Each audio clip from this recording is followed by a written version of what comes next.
The darkness surged towards me, sucking everything loose from the ground into its depths, tugging at my clothes. I saw the flare the kidnapper had dropped and threw myself towards it just as I felt my feet leave the ground. The darkness embraced me with the force of a tornado. Somehow I managed to light the flare. The darkness roared and cast me away. I fell toward the dark waters of the lake far below.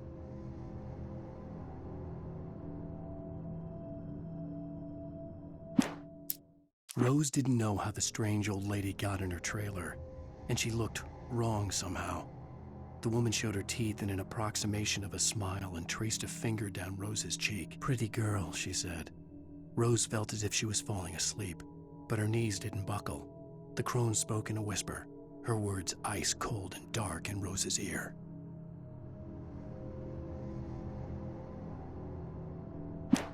Touched by the dark presence, Rose was lost in a dreamland where everything was drawn in black and gray crayons. The old lady had promised her that all her wishes would come true. She would be Alan Wake's muse.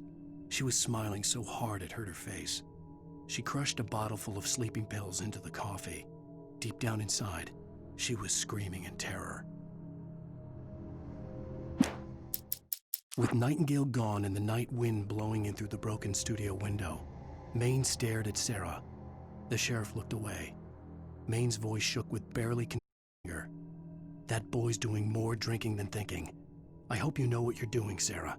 He's got a sickness in his eyes. You take my word for it. He wants Wake for a reason, and it's not for anything good."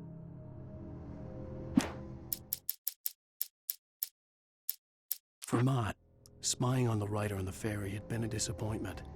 His boss had made Wake out to be something special, but Mott hadn't been impressed. He'd gotten a good long look at though, and he liked what he saw. Mott had fantasized about goading Wake into a fight, but it hadn't happened. Still, he'd get his chance to see if the writer had anything in him. He'd been promised as much.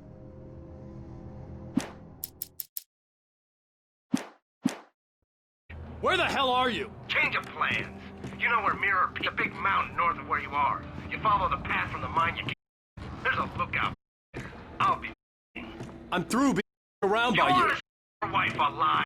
Because if you do, you better watch what you say to me. Do we understand each other? Willis. Yeah, and I want the manuscript. Don't keep me waiting, Wake. Hello?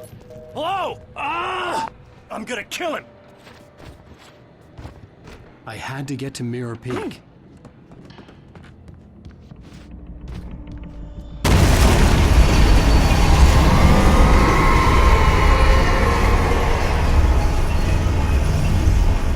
It was close, maybe closer than ever before.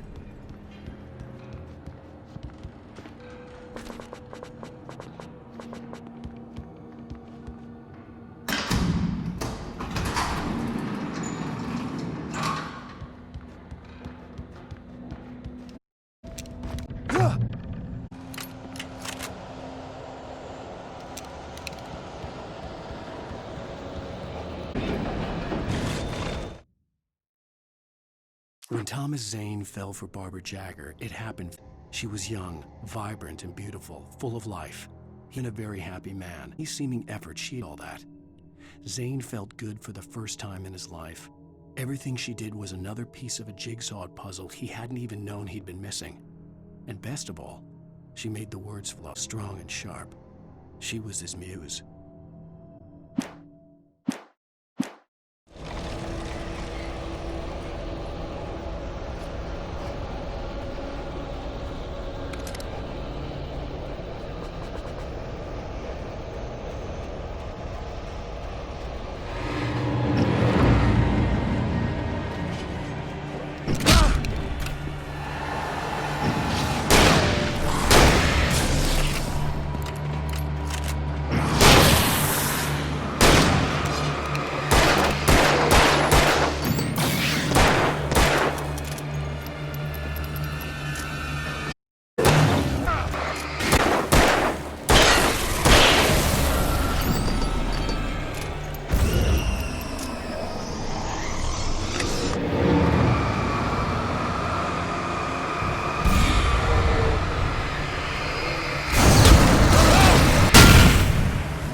The only way to reach the hillside ahead was to go through the building. I had to find a way to avoid electrocution.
There was no way the flashbang grenades were standard company.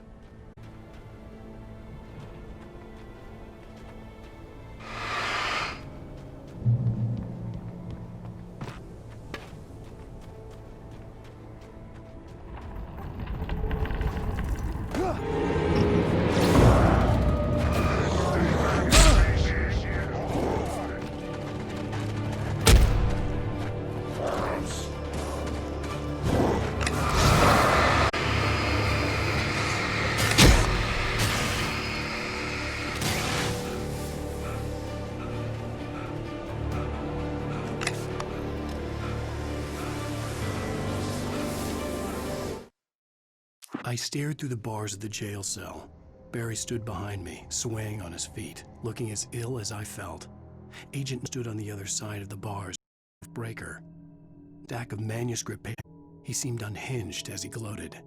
Well, I've got you now, Raymond Chandler. It's all here. All the evidence, including conspiracy to murder a federal agent.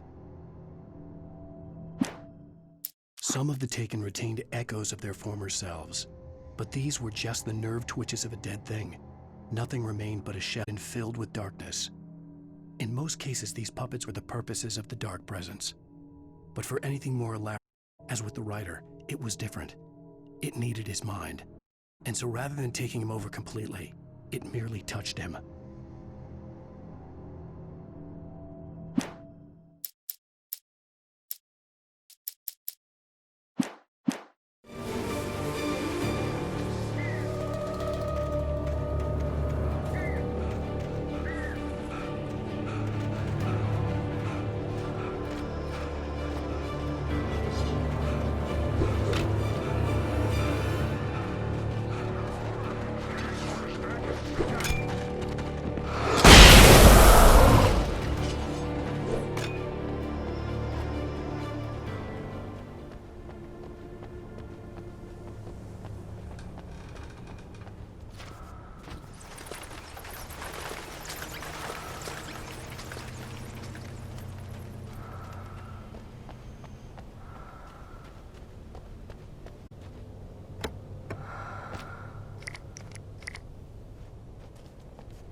I had no real plan, pages I had for Alice. If that wasn't enough, I'd hold him at gunpoint and make him talk.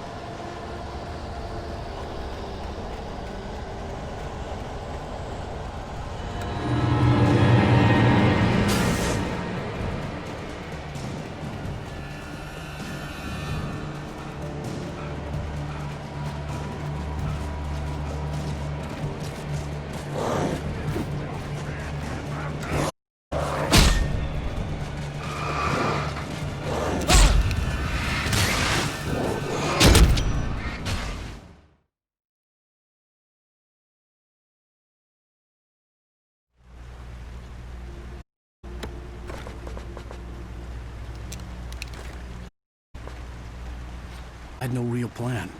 I was going to give the kidnapper all the manuscript pages I had for Alice. If that wasn't enough, I'd hold him at gunpoint and make him talk.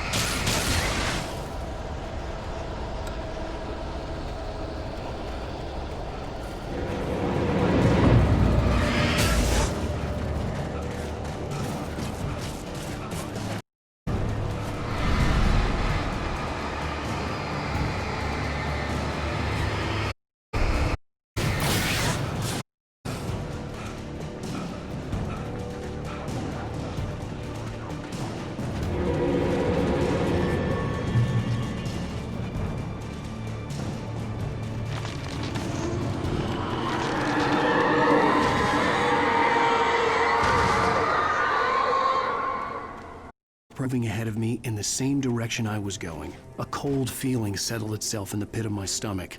Was it going for Alice?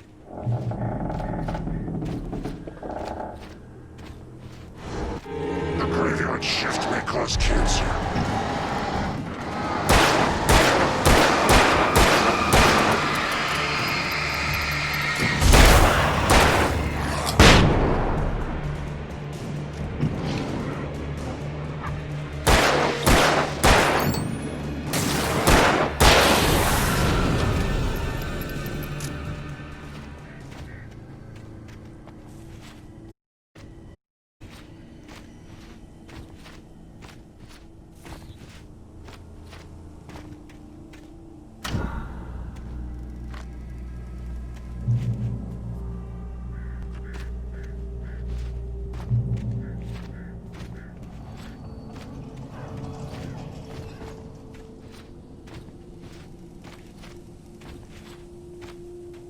The place was dead, a ghost town.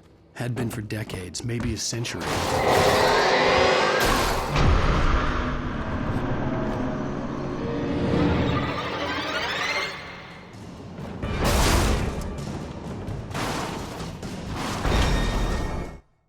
Things were never as simple in real life as in fiction.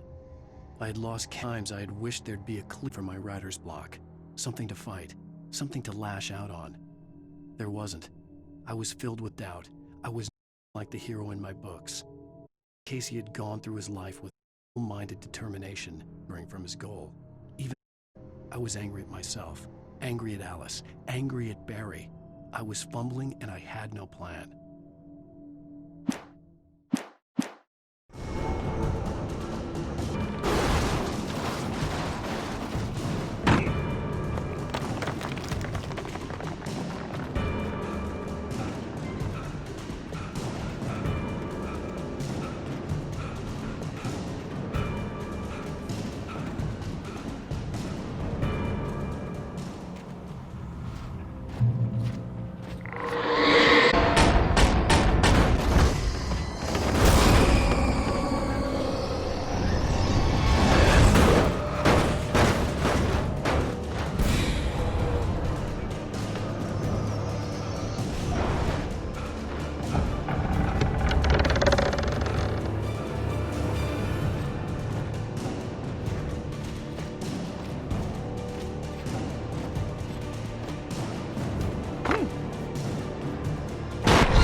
Anything outside of writing is a struggle.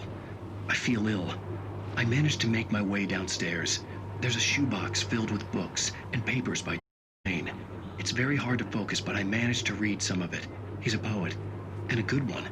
He writes of muses and creators summoning fabulous things from a magic lake, using his powers to shape the world of a realm of gods and dreams and demons, dark for a chance, wearing the flesh of guys. Zane writes about himself, his girlfriend being taken over by a dark presence, about growing scared of the lake. Zane mirrored to the gaping void of darkness above, where some Lovecraft lurks. I crawled back upstairs. I'll borrow these things from you. Fit.